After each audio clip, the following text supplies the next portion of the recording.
Hey guys, it's Vicky here. Let's talk The Walking Dead.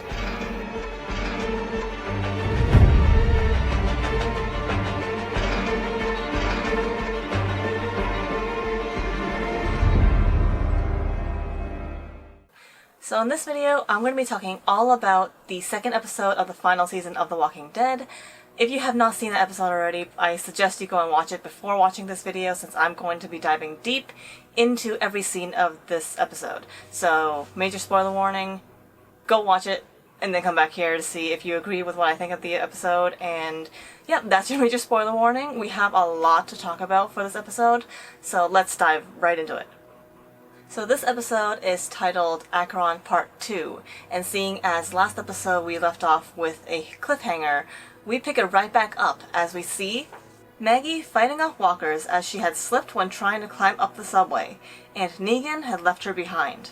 Alright, so from the very first shot we see that there's a opening underneath the subway, since the placement of the camera, it's literally underneath the train, so we can see exactly where Maggie's gonna go under. She's going to crawl underneath the train after fighting off all the walkers.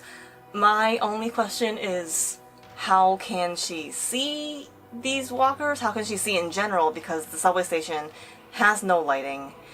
I don't think she has a flashlight with her, and I don't understand how she can see. Yeah, of course we as the audience, we can see exactly what's happening because of the lighting effects, but in that situation, Maggie doesn't have any lighting. It's supposed to be pitch dark in there, and that was my main issue with this scene, just because I don't know where the lighting could have came from, because from what we know, there was a storm when they came in, so if the roof was caved in, then there would be water pouring down on Maggie, even if there was light.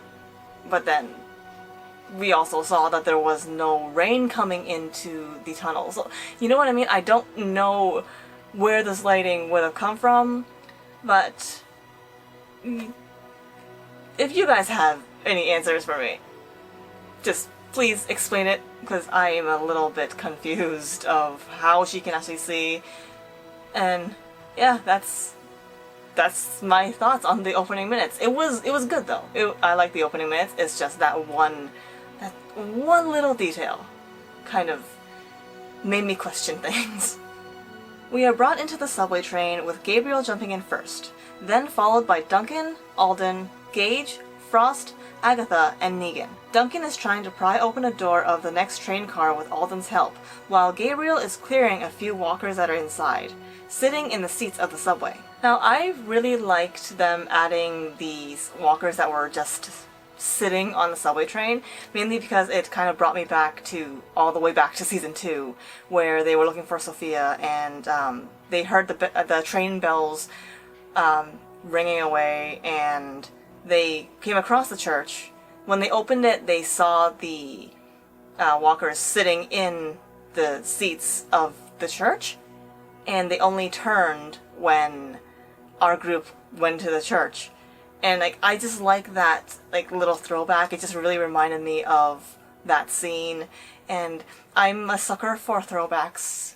You have learned that now, and you will probably see that a lot in the future if they keep on doing throwbacks like this. Alden then asks Negan where Maggie is, and Negan tells them that Maggie was just behind him. We obviously know this is a lie, and Alden wants to go back up on the roof of the subway to look for her, but Frost tells him that Maggie would be pissed off if he tried. I really like that they're really showcasing Alden's trust towards Maggie, and he is willing to throw his life away just to save her, because he wants to go back and try to find her.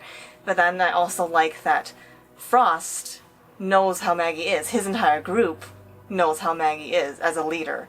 So I just like that little detail in this section, just because it's we have Alden, who is willing to sacrifice himself just to go find Maggie, but then Maggie's own group is no, not because we don't like Maggie, obviously, because they love her, but then they're just no, don't do it, because she wouldn't want you to. We have to go forward. Just keep moving forward. Gabriel then urges them to keep moving forward, coming up with a plan to open the door to the current train, then going forward from car to car until they hit the front. Once they hit the front, they just keep on going. Now, Gabriel has been seen as a leader since season 9, since he's been a member of the council from Alexandria, and I just really like that they keep on showcasing his leadership. Like, he is becoming a really powerful leader, and I really like that everyone's listening to him and no one is actually questioning his authority, and he's becoming he is Father Gabriel, but he's becoming like a more almighty, powerful Father Gabriel, if that makes any sense. Skipping to where Daryl and Dog are, they both go through a hole in the wall. Daryl looks down the long tunnel to see remnants of what seems to be a place that a small community could have lived in. Now, there's a lot of symbolism in this one scene where we see like a lot of murals on the walls. We see like a dead walker with a suitcase full of money just handcuffed to his wrist. We see a lot of that, and one thing that I just wanted to really point out was Daryl points his flashlight along the wall, and we see some graffiti that reads "Truth" and "Lies." 2 words separately, and that just kind of reminds me of it feels like it's pointing back to the Commonwealth, where the Commonwealth are trying to interrogate our group on whether they're telling the truth or whether they're just lying to them. We then skip to Yumiko and Princess sitting together at the same table in the cafeteria-looking prison, where Yumiko is starting to have hope and believe that the Commonwealth is real, contrary to what she thought in the previous episode. She tells Princess that all she needs to do is talk with whoever is in charge, and while Princess has her doubts, Eugene friendly comes by and tells them that Ezekiel is gone, and he believes that someone had taken him. Now, I really liked how the scene was done. I thought it was beautifully done, where they showed the full contrast of all 3 characters. Yumiko is a very confident person. Like, she knows that if she talks to this one person, they'll be able to get to where they need to be. And Princess, she's like in the middle of that, where she's wary of everything. She's listening to what Yumiko's saying, but then she's also listening to what Eugene's saying. So she's kind of like the middleman. And then Eugene's just being his frantic little scared self. But we all know that's how Eugene is. He's worried about Ezekiel. He's worried that they're going to be taken one by one to God knows where. And he's basically like being a very scared person, like we know how Eugene is, and I just really like that contrast between, it's like Eugene is just terrified, Princess is kind of worried and scared and wary, but then she's also put together, and Yumiko is just stone-faced Yumiko, like she's very confident. And I really like that they have these 3 put together. And it's like, there's so much contrast in here, and the actors did a beautiful job at portraying this. Once Yumiko finds out that Ezekiel has been taken, she goes up to one of the guards and demands to speak to whoever's in charge. As Princess put it, "We want to talk to the manager." Now, Yumiko is really taking charge here, and I love that about her. She's really becoming a leader, and I loved her when she was first introduced, and then like just this scene, this entire episode is just, it really makes me respect Yumiko even more, and I'm really looking forward to seeing what they do with her character as well. And I also gotta add in that I'm really loving Princess right now, because her one-liners are the best. I love Princess. Skipping back to Daryl and Dog, Daryl picks up a bag of leftover food that has a $100 bill inside, and it's basically treated like a note. It reads, "Dear Dad, you always said if you don't come back in a week to move on. Mom didn't listen and went looking. It's been 3 weeks, so we're going next week. I'll watch Jessie and turn on the radio every day at 10. See you both soon. Love, Tom and Jessie." Now, I really love throwbacks. As I said before, I really enjoy throwbacks. So this note really hit me hard, because it brought me back all the way to season 1, where Rick told Morgan that he would be turning on his radio every morning at 6 a.m. I might have gotten the time wrong, but I think it's 6 a.m. But I just know that Rick told Morgan that he's going to be turning on his radio every morning, and they're just gonna try to contact each other. So this note just really reminds me of that one part with between Rick and Morgan, and I love throwbacks. I just really love throwbacks. And can I also just add in that Daryl looks really cute when he has that flashlight in his mouth. Just throwing that out there. And then after when Daryl finishes reading the note, he puts everything back into the bag and he seals it up. And he tries to like take the bag with him, like to put it away. But my only question is, he puts it underneath his poncho. I don't know how that bag's gonna stay there because it looks like he's kind of putting it up his shirt. I don't know if he has a pack under his poncho. He might, but as from my knowledge, I don't know, or I don't think he does. If he does, then I completely disregard this point. But my only question is, how is the bag staying underneath his poncho? Dog then finds a walker in a sleeping bag and Daryl kills it. This leads to Daryl finding a map of the subway station on the wall, telling him where there are walker infestations. Okay, now this may be kind of a reach, but I find that this map may be a little shout out to a one of the well-known Korean zombie dramas. I think it's a drama, it might be a movie, I could be wrong, I'm not sure. But one of the Korean dramas called Kingdom, and it's a period Korean drama or movie, and it's basically a zombie-based horror movie drama thing.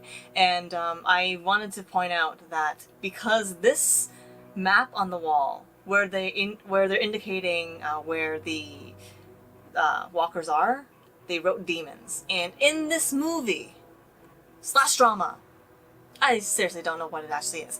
But, in Kingdom, everyone calls these zombies demons because they don't know what they actually are.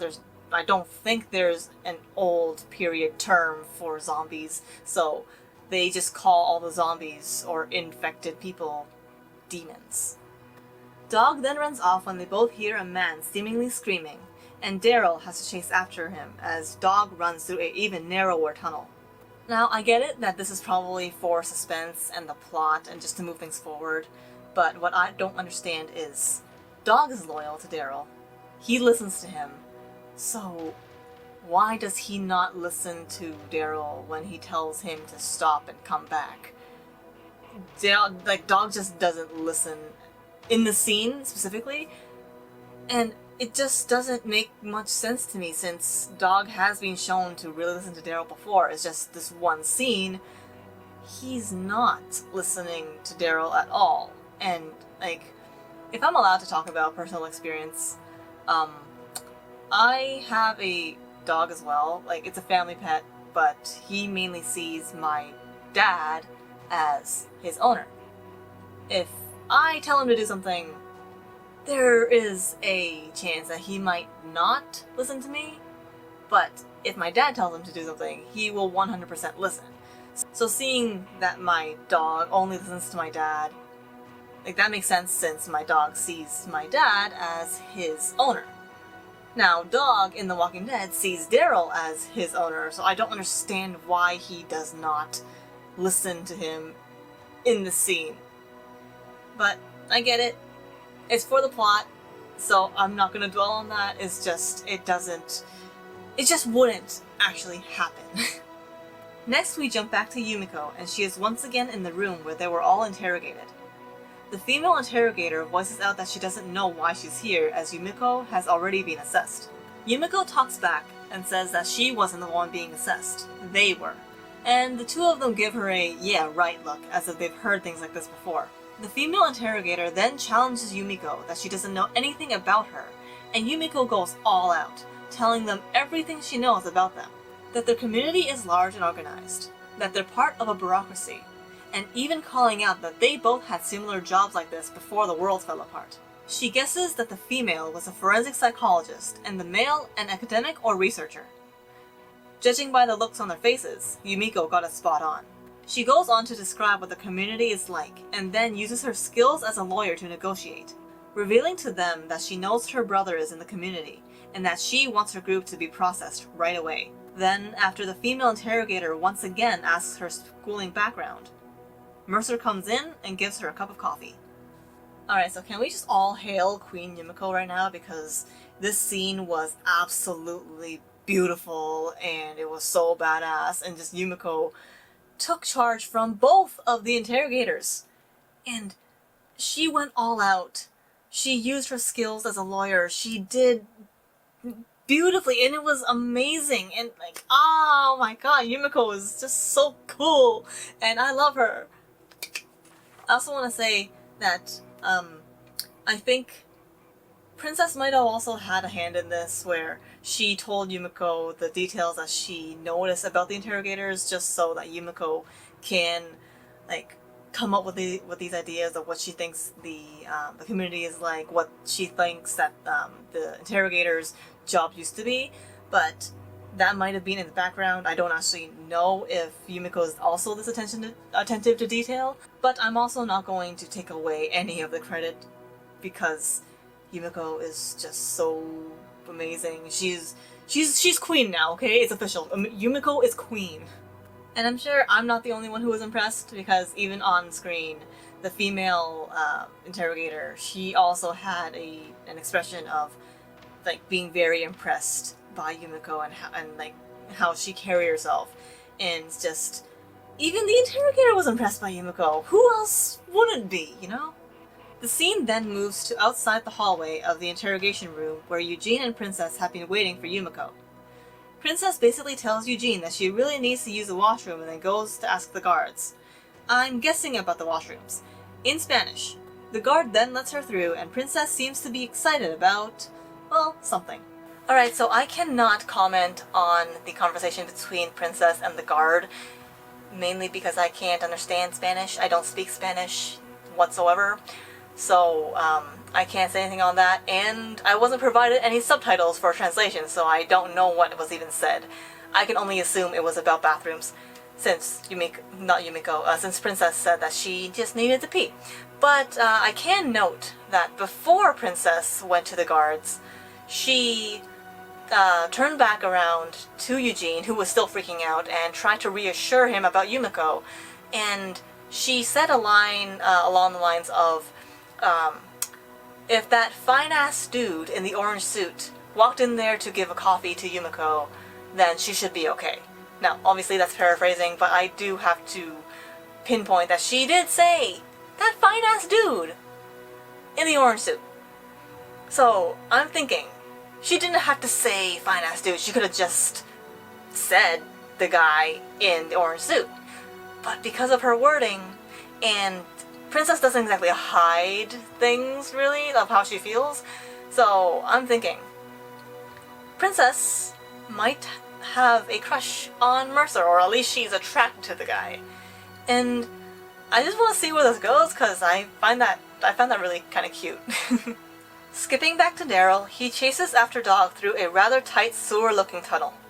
Now, this entire scene, like, it's split into two parts, where Daryl is just crawling through this really, really narrow tunnel, and like me personally, it made me feel really uncomfortable to watch this, just because it's like I hate going through narrow tunnels like that, where it's like it's hard to turn around if you hit a dead end, or if something in front of you is coming at you, but you can't exactly go forward, or you can't exactly go backwards.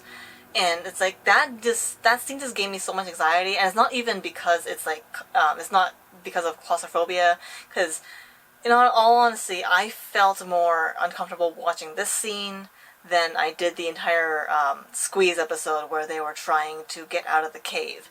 So, I just didn't like that scene, and I just felt very uncomfortable with that, but that's just my personal opinion, and yeah, I just want to throw that out there as well. We're then brought back to the subway. Frost and Duncan are finally able to open the first car door, and our group proceeds forward through the subway. While they are trying to pry through the next door, they hear banging from underneath the subway, and Alden is able to figure out that it's Morse code for SOS. Negan looks very worried, as he's already guessed who it is, and they open the hatch of the floor, letting Maggie back inside. She then reveals that Negan left her behind. Negan then rebuttals that he didn't try to kill her. He just saw that she was in trouble, but didn't help. Now, I'm a little conflicted with this just because, like, Negan's not exactly wrong. Like, what he said wasn't wrong. Like, he literally told the truth that he just didn't help her when she needed helping. But, like, I kind of understand why he did that as well, just because he was caught between a rock and a hard place. Like, should he actually try to save someone who literally just told him, maybe like 5 minutes ago, that she's always thinking about killing him? Or should he just turn a blind eye and pretend that nothing's happening? I personally think that he made the wrong choice for obvious reasons, since, like, there was a chance that Maggie would not die, and obviously now that she's back in the train car, she did not die. So, Negan not saving her and then having her come back and revealing all of this to the group, it just doesn't help his situation. I think it just completely lowered their, like, or increased their hate for him, actually. And so, he kind of screwed himself in this decision, but at the same time, I do get why he did it. Negan, while being held up against the wall by Duncan, pleads his case that Maggie just told him that she wants him dead. And he points out that he's been a golden asset to the group, to which Alden points out that he helped burn down Hilltop, but then Negan rebuttals that he also helped kill Alpha. Now, I am a little bit conflicted as well by this, just because, yes, Negan did help by killing Alpha, but he didn't do it for the sake of the group. Like, he did it because Carol told him to. Carol made a deal with him that if he killed Alpha, then, like, people will only remember him for killing Alpha, which is obviously not the case, because Maggie still remembers him for being Glenn's murderer. And it's like, he keeps throwing that out there for all of them to be like, oh, I killed the Alpha, I helped you guys. Like, yes, you helped them, but it wasn't a selfless thing for you to do, because you only thought of yourself. Like, Negan only thought of himself when he killed Alpha, because he even revealed to Lydia that he liked Alpha. He didn't actually want to do it, but then he's doing it because it actually only benefited him in the end, because, like, the only two people that kind of would have benefited from Alpha's death directly would have been Negan and Carol. And obviously we saw that it didn't exactly help Carol mentally even after Alpha died, so that didn't exactly help Carol at all. So it solely only benefited Negan, just to get him to be more accepted into the group. And it's like, even though that's not the argument that they're having here, like, yes, he, like, in the end, like flatline, he did help the group. It just wasn't for the sake of helping the group. And that's my only conflict with, or that's my only issue with this statement that Negan keeps on pointing out, because now it feels like he's saying, I helped you kill the Alpha, now you guys owe me. Like, no, they don't owe you anything.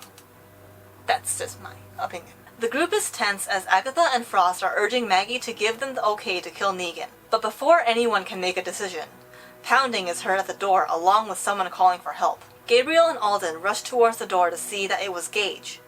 He reveals that he got lost in the tunnels and that walkers are everywhere. Then he tells them, after Negan asks how he got in the train car, that he got in through the far end, but unfortunately neglected to close the door. Alright, so I don't mean to hate on Gage, but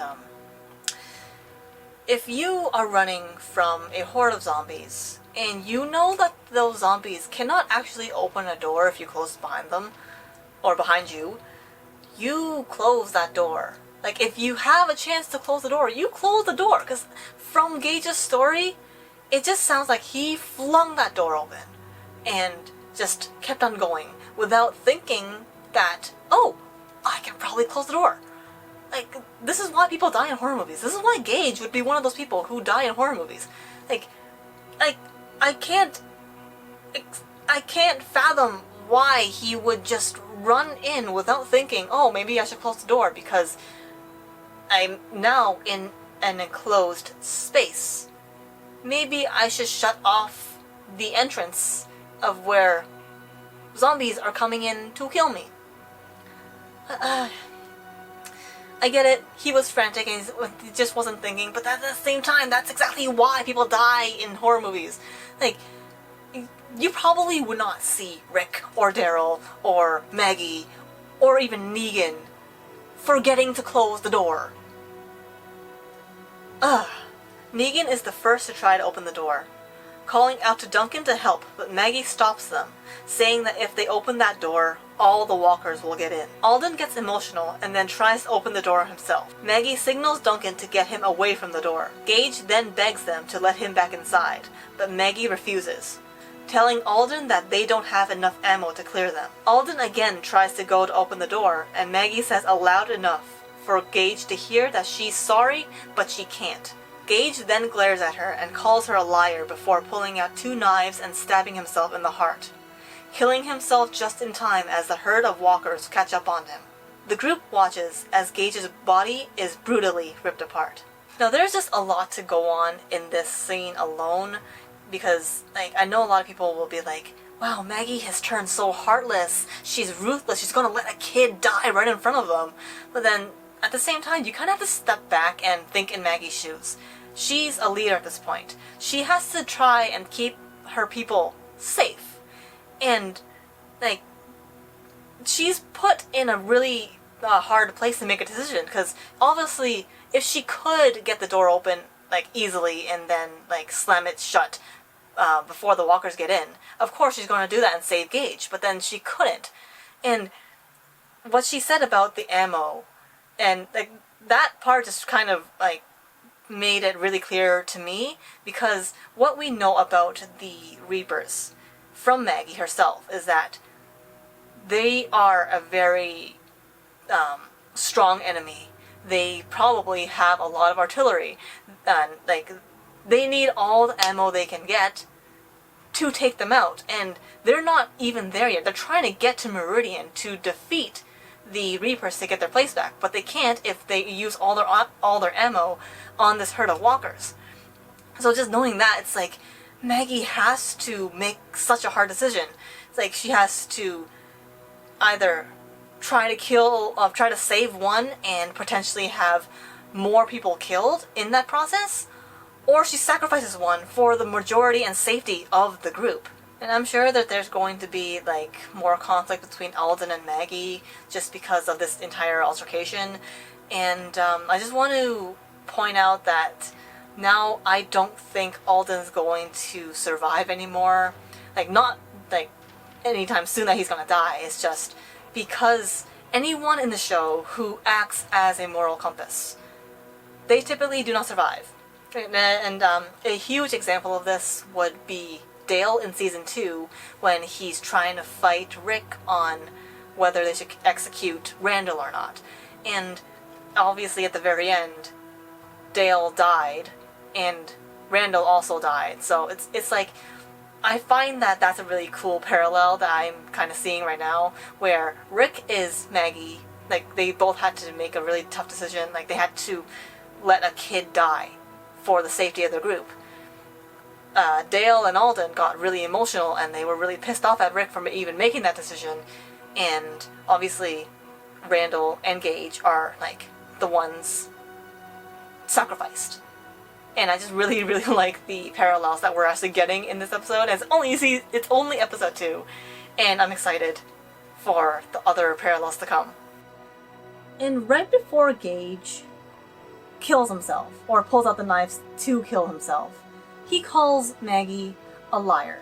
And I don't know whether the writers did this on purpose, but he just says the word liar. And that really gave me chills, because it took me all the way back to season 4, when the governor killed Herschel in front of Rick and everyone else. Because right before he swung that blade, he said liar in the same menacing tone that Gage did. And it was oh my god, I just got chills because I'm thinking of the governor now. It's I love these throwbacks. I am loving these throwbacks. I can't emphasize that more. I love all these throwbacks that we're getting. And the final thing I want to add to this scene is that even though I did call out Gage for being stupid before, for not closing the door. I really do have to commend him for making the best possible decision in his situation, because no one wants to get ripped apart by zombies. And obviously Gage is not a fighter. Like, he runs away from difficult and tough situations. So he saw that he had absolutely no other choice but to kill himself before the zombies got to him. And he did that, and I found that that was, like, the bravest thing that he could have done for himself, and, like, the best option for himself, since, like, he's not a fighter. He doesn't want to go out fighting, and if he killed himself to not feel the pain of being eaten alive, and, like, that's, I kind of respect him a little more for that, but then he's still a dumb kid. But yeah, that's what I have to say about Gage. We then go back to Eugene, who goes to talk to the guards, asking about Yumiko, who he thought was in the interrogation room, but the guard tells him that no one is inside. Eugene then asks about Princess, but the guard questions, what friend, then tells him that he needs to leave, and Eugene does as told.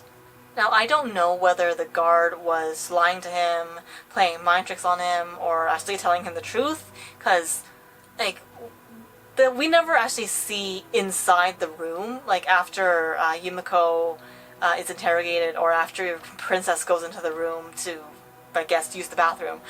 So we don't actually know whether he's lying or telling the truth or not. But I'm thinking he might actually be telling the truth, since they went inside, but then no one came back out. So I'm thinking maybe there's, like, a door on one side and a door on the other side where they can actually make an exit and not leave through the door that Eugene saw them go in. But I really don't know at this point, since I don't exactly trust the Commonwealth right now.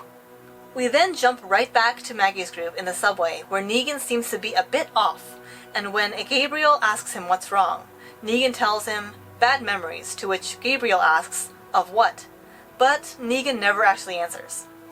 Now, I don't exactly know 100% what Negan is referring to as bad memories, but the only thing I can really think of is when he was trapped in the RV with Father Gabriel. And, like, that was the throwback that I got when Negan said that.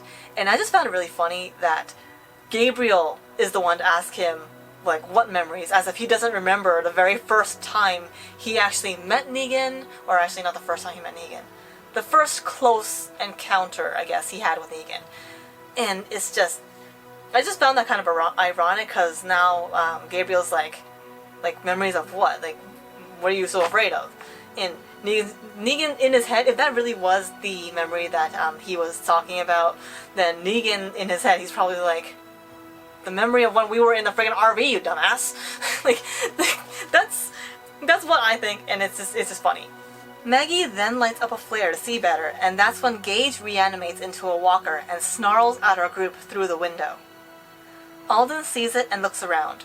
Noticing that no one wants to look at Gage, then calls them out for it, asking them why. Gabriel answers him that Gage is now just the shell of someone who died a coward. Alden then rebuttals that no matter how scared, Gage didn't deserve to die like that, and that it was the worst way imaginable. That's when Maggie speaks up, that there are worse ways than how Gage died. She then proceeds to tell them a gruesome story about how she found more than enough food for her and Herschel, but what she saw and had to go through in order to get it completely changed her. Now, I'm not going to repeat what was told in Maggie's story, because Lauren Cohan does a beautiful job at it, because she just makes it so eerie and scary and kind of, for lack of a better word, evil sounding. But it's just, like, how she told it, it was just so dark, and it was so beautifully done. And I also really have to point out I don't know what the actual name of this profession is, but, like, the lighting designers or whatever, for them to make Maggie light up a red flare and then just, like, having it solely light up Maggie's face as she's telling this really, really gruesome story. It was, like, it just gave the scene a whole new feeling, especially because the flare, like the red light was only on Maggie, and when they panned to Alden, like, the light was nowhere near him. Like, it did not shine on him at all. And then it goes back to Maggie. Like, her face is just like all these red shadows and everything. It was really, really well done. And it's just also when they showed Father Gabriel, he had a little bit of red on him as well, and so did Negan. So it's like Father Gabriel understood where Maggie was coming from. That's why he had the red on him. Negan knew where Maggie was coming from as well. That's why he had the red on him. And then after Maggie steps up to Alden to say what she had to say next, it's like Alden finally understood because the red was on him. And I just found that it's like lighting symbolism, and it was an amazing touch, and I absolutely loved that detail. It was such a beautiful design. I love that so much. Also, with the story that we're getting, I'm really glad we kind of got like a little, like a tiny snippet of what Maggie had to go through in those 6 years, and I really hope we get more of that background. And like I said before, in order to survive, in order to keep her son safe, she has had to go through hell and back, and we're getting so much more of that. I really want us to get even more of that, and it's just, oh, so beautiful. After Maggie's story, she tells Alden that seeing what she saw changed her, and made things so much clearer that what they have or had in their communities is rare. Negan then jumps in and basically finishes her statement, that it means they're lucky, and that nobody has it all figured out, nor will they ever. Now, after Negan says this, I noticed that Maggie, like, looks at him and has this look of, he gets it. Like, obviously she still hates him, she probably still wants to kill him, but, like, the look that she has when she looks at him after he says this, it's like, I hate you, but you get what I'm talking about, you understand, you get it. And it's like, there's just gonna be so much more between Negan and Maggie, not in a romantic way. It's just like this arc is gonna be amazing to watch, and I'm excited. I'm saying I'm excited a lot, but it's true, I'm very excited. We then jump to Daryl getting chased by walkers through the tunnel, and he's finally able to make it out, kicking open the gate that the walkers coincidentally were able to close by putting their weight on it. He kicks it open and is met with yet another subway tunnel. Now, I know what I said about the narrower tunnel that Daryl was going through made me feel uncomfortable, and like don't get me wrong, it really still did. Just I was okay with this one just because Daryl was able to make it out, and it was a little funny to me because the walkers just coincidentally walked in a direction where they closed the gate, but then Daryl just kicks it right open. And one of the walkers made a really funny yelping sound, and just that sound kind of made it more, like, comical to me. And if you guys don't know what a yelping walker sounded like, well, now we do.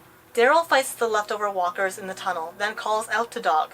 This is when we find out that the man we heard screaming for his life was Roy. He's hurt real bad and stumbles down the tunnel, begging Daryl to help him.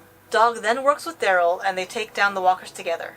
Daryl then goes to help Roy and asks where the ammo bag is after learning about Gage. Roy then tells him that he lost it and refuses Daryl's bandage, telling him not to waste it on him. And then he gives Daryl a gun and some grenades, asking him not to tell his kids that he died a coward. Now, okay, I was a little confused at first why Daryl was going to patch up Roy, mainly because I thought he was bit. And as we know, patching up a bite does nothing. You're still gonna die in turn anyway, and that would be like a danger to the group if he brought him back. But then it turns out that he wasn't bit. He just had a really bad head injury, and then I was a little confused how he got that injury in the first place. Like, they did say that he went topside, but then it's like, you go topside, how do you still get that injured? Like, there's a huge gash on his head. Unless he fell down from the topside, and that's how he got hurt. Or he ran into some Reapers, but he's just not saying anything about it. I'm just gonna go with he, fell and that's how he got injured, but again, they don't explain it, so it's all up to speculation. And yeah, at least Roy is kind of okay for now. We're then brought back to the inside of the subway train, and our group have been able to go through a few train cars, but find that they are completely blocked from getting into the next one, as there is a subway seat crammed right up against the door. Maggie's group doesn't see another choice but to fight off the herd that are breaking through the door as they wait for Duncan to break through the jam door. Now, I know a lot of people are going to say that, oh, they could have done that before, they could have saved Gage, and like now they're fighting walkers and like Gage is still dead and there's still a risk there. Yes, there is always a risk when you're fighting walkers, but then you also have to remember that at the time when Maggie made the decision not to open the door and kill all those walkers, there was a higher risk there than there is now. And it's because Maggie had no choice but to fight off the walkers. What I mean by that is, when Maggie and her group decided to not open the door for Gage, that door that was holding the walkers and Gage back at the time, it was solid. It was not going to break yet. They still had time to go through multiple train cars. But then they got to this blocked off door and Duncan's trying to get it open. And so now Maggie and her people, they don't exactly have a choice but to fight them off, since they have nowhere else to go now. Like, they don't have an exit point. So if they don't prepare to kill these walkers, then they are going to die, since they needed to buy off time for Duncan to get the door open. And so it's like they didn't have another choice. I also kind of want to point out that they gave, I think, the only working gun to Gabriel, who is literally the half-blind man in their group, and I just find that funny. Like, you gave the only gun to the only half-blind man in the group, and it's just I'm not doubting Gabriel's accuracy and his skills, it's just he's still half-blind, you know? As Duncan is trying to break through the door, he sees that there is another herd of walkers coming from the other side as well, and he warns the others about it. Maggie then hesitantly gives her gun to Negan, and he goes off to shoot the walkers through the slight crack that Duncan had made. So I'm sure a lot of Negan fans are finally like, yes, Maggie gave him the gun, she finally trusts him, like she's not gonna kill him. I'm sorry to burst your bubble, but that's not the case. Maggie probably does not trust him. She probably still also wants to kill him. She gave him the gun because she had no choice. She needed as many fighters as she can get. And this is kind of like a parallel back to season 10 when the waves of walkers were coming into Alexandria. And Father Gabriel was the one to tell Aaron that Negan can fight. Send Negan out there because we need fighters. And it was just like, I love that scene because like Father Gabriel also has a lot of really like funny one-liners, and he was basically telling Aaron, Negan can fight. Aaron needs fighters.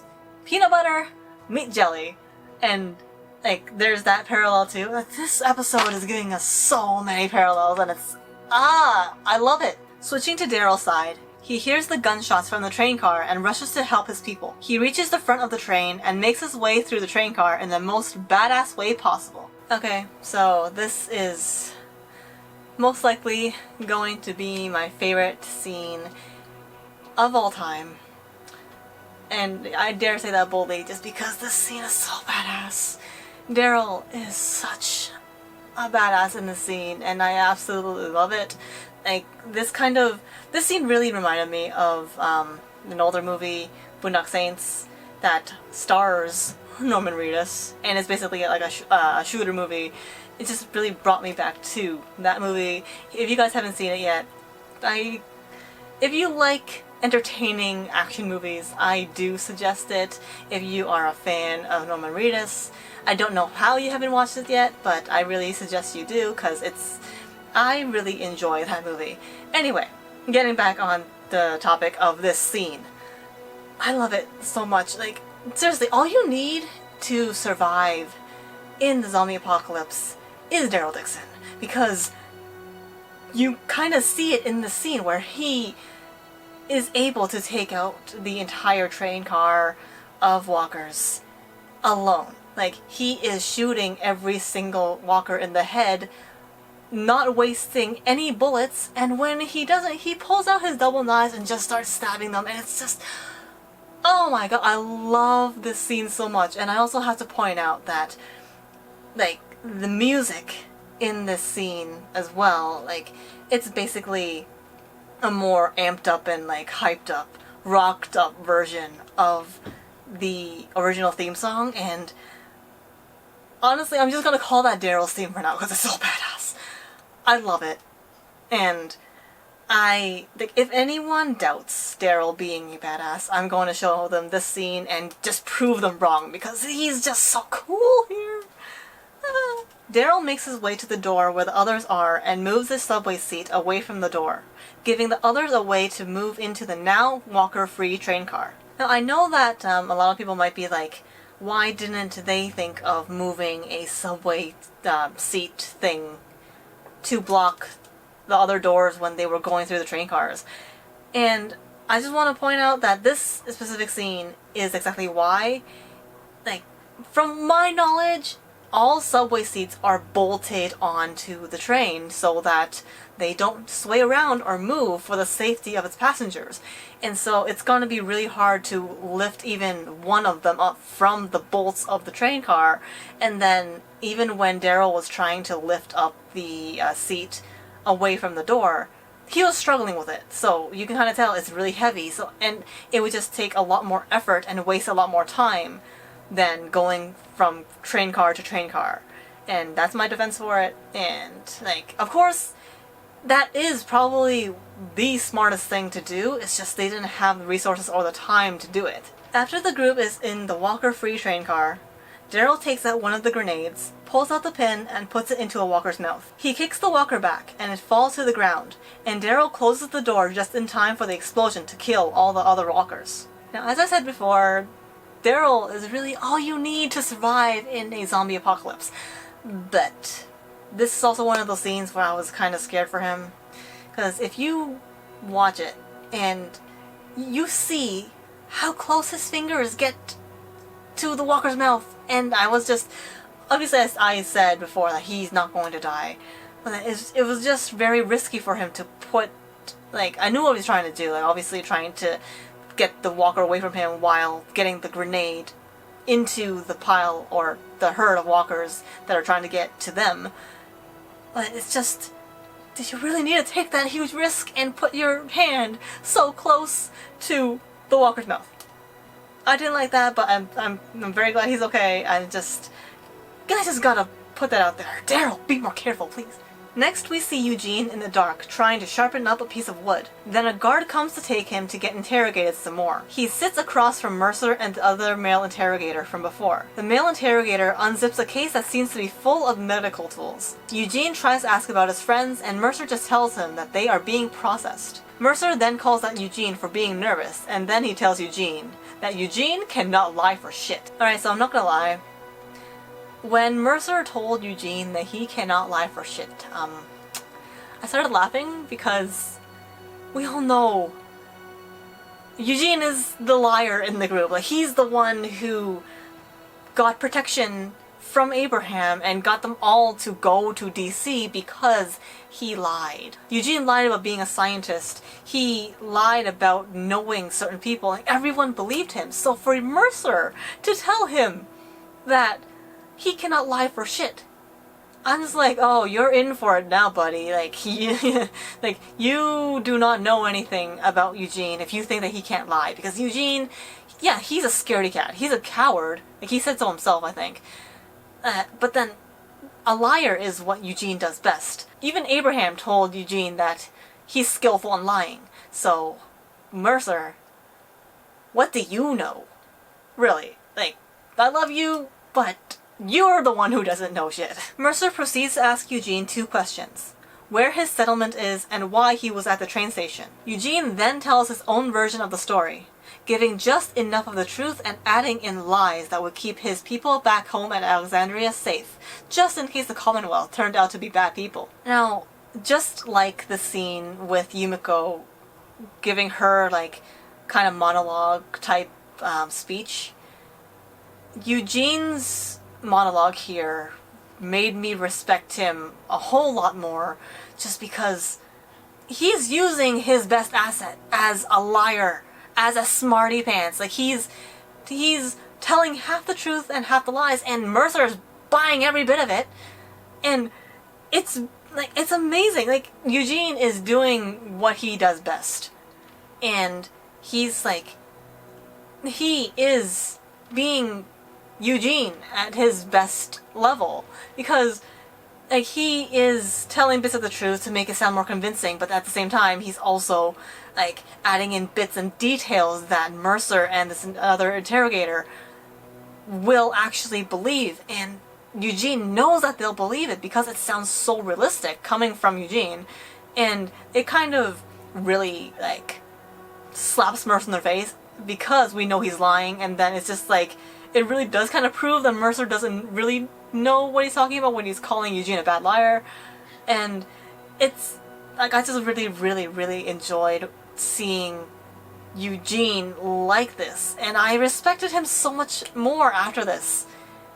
It was really, really, really well done. And then there's a section of when Eugene talks about Stephanie and that he believes that she could be his one true love. I don't think that's a lie at that point, just because he was so reluctant to leave the Commonwealth, or like, well, when they were in prison, he was so reluctant to leave. He really wanted to meet her, and so that just kind of like verifies that what he was saying about her being his one true love, I do believe that that is true, and I really do hope that he does get to see her, he gets to be with her. I really hope that she doesn't die for his sake. But then, like I said in my death predictions video, there's a couple's curse present. I don't know if they're going to break that curse for the last season. I really hope they do in that case. But just, I hope Eugene gets Stephanie in the end.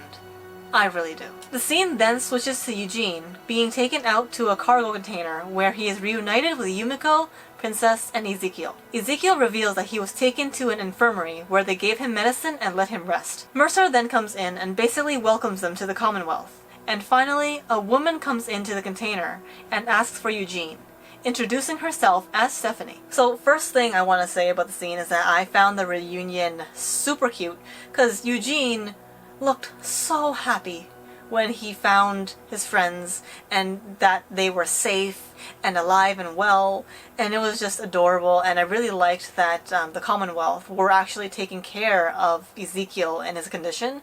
And I don't fully trust the Commonwealth, but because they were able to take care of King Ezekiel, I trust them a tiny bit more, but not fully. And as for this Stephanie, I don't buy it. I don't think this is the real Stephanie. I just don't. Like, it doesn't sound like her. Like, okay, obviously we heard Stephanie's voice through a radio, and of course the radio could be distorted, but then the voice that we hear from the radio sounds a little more, like, not high-pitched, but I guess the high-pitch is the best way I can really put it. Like, this Stephanie just sounds like it just doesn't sound like her, and I just have a feeling that it's not her. That just might be me not trusting the Commonwealth either, but I don't... As of right now, I'm going to say that Stephanie that we were just introduced to is not Eugene's Stephanie. Make her sing! Make her sing and Eugene will know. Going back to the subway, our group is finally out of the subway station and the storm has cleared up. They recollect themselves at the exit of the station, and Daryl is examining the note written by the kids on the $100 bill. Negan then goes up to Maggie and gives her back the gun she had given him, although he does show reluctance in giving it back to her. Maggie sees Daryl examining the note and she asks him what it is, and he explains to her that it's a note left behind by some kids to their parents. And when Maggie asks if he saw anything else, he tells her no, that he just saw the same thing she did. Maggie then tells others that they need to take a detour first to a place called Arbor Hills, a hidden supply depot Georgie had set up. Alright, with Negan giving back Maggie the gun, I feel like that's a huge step up for Negan's character. Like, in that one moment, he kind of grew a bit, and I feel like with his reluctance and the look that he kind of gives Maggie, he's basically just telling her, please do not make me regret giving you back this gun. Please don't shoot me with it. And like that's the feeling that I got from it. And like with him finally letting go and giving the gun, he's giving her all the authority and like respecting her basically by giving her back the gun. And with Daryl examining the note again, I feel like the contents of the note just kind of triggers something in him, because it's like the note sounded really, really hopeful that these kids are going to find their parents again, which in reality, it's harsh, but they probably are already dead, or like the entire family's dead. I'm being very, very like negative about this, but like realistically, they're probably already dead. And like with how much hope is in this note, it feels like Daryl's looking back at how much hope he had looking for Rick, maybe like thinking about Kelly and having hope looking for Connie. It's like, it kind of gives me that kind of feeling, especially like because Daryl dwells on the note and he puts it away. He doesn't store it away. He puts it back in his pocket, I think. And like when Maggie tells them all that they should head out and like they're about to go, the camera kind of has a very subtle zoom in focusing on Daryl, and it's like he's thinking about something, but I can't say whether he's thinking about Rick, whether he's thinking about Connie, maybe he's even thinking of Leia, we don't know. I just think that there's more significance in this note to Daryl. Right?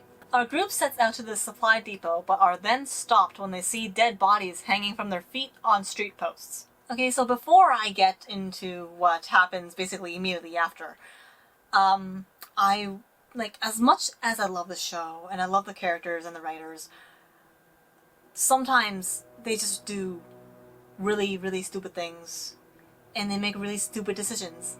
Like going through this road, like walking on this road in a formation that if the Reapers were there and they had a machine gun, or they had a rocket launcher, like back in season 6, they're all dead. If you're going down a road, do not be in this formation where like people can just like kill you in one sweep. It's very simple. It's The Walking Dead. You know this already. Like, especially because you're going through Reaper territory, it seems like now, because like I'm sure they were able to see the dead bodies hanging from like a ways back, but they just didn't pay attention. That's also another flaw that I just thought of. Why? You guys know that it's dangerous out there. Why are you walking in this formation? And it's just, I don't know. As our group is taking in the sight of the hanging bodies, they are suddenly ambushed by the Reapers, killing Roy and injuring Cole. They hurry to hide, which is what they should have been doing in the first place. And the final shot is of the Reapers walking menacingly down the road. Yep, so the Reapers luckily did not have a bazooka. They did not have a machine gun, but they still ambushed our group. And I know that the Reapers, they were walking in kind of like the same formation down the road, but then they are prepared. They are the ones doing the ambushing, and they're clearly prepared to fight our group. And also with the Reapers just walking down the road like that, it's like, at first I was going to say, how did our group not see the Reapers walking down? But then I realized afterwards, what Maggie has told us and our group about the Reapers, that they are fast. They know how to fight. They basically move like ghosts, and you only like know that they're there after you're dead. And that's kind of the case here, where Roy gets shot in the eye, and I'm pretty sure he's dead now. Cole gets his entire hand sliced off, and I only realized that after I watched it a second time. And poor Roy, poor Cole, poor both of them. So for the Reapers to, at first, not be down the road, and then all of a sudden, when they're ambushed and hiding in the wood, and like our group is hiding in the woods, that's when they come out like in like a very quick formation. I I don't exactly find that hard to believe just because of what Maggie had told us about them. And yeah, they are very scary and menacing and dangerous. And that is where we leave off for episode 2, Acheron Part 2. It's a cliffhanger, and it's still pretty darn intense.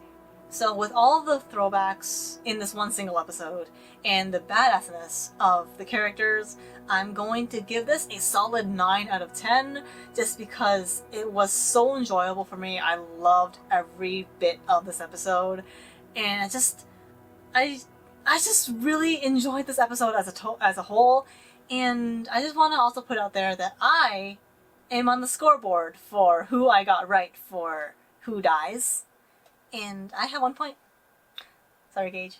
And that is my review for episode 2 of season 11 of The Walking Dead, Acheron Part 2. If you guys liked it, please give me a thumbs up or let me know in the comments down below.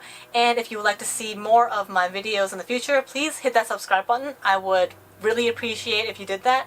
And I will see you in my next video. Thanks guys, bye!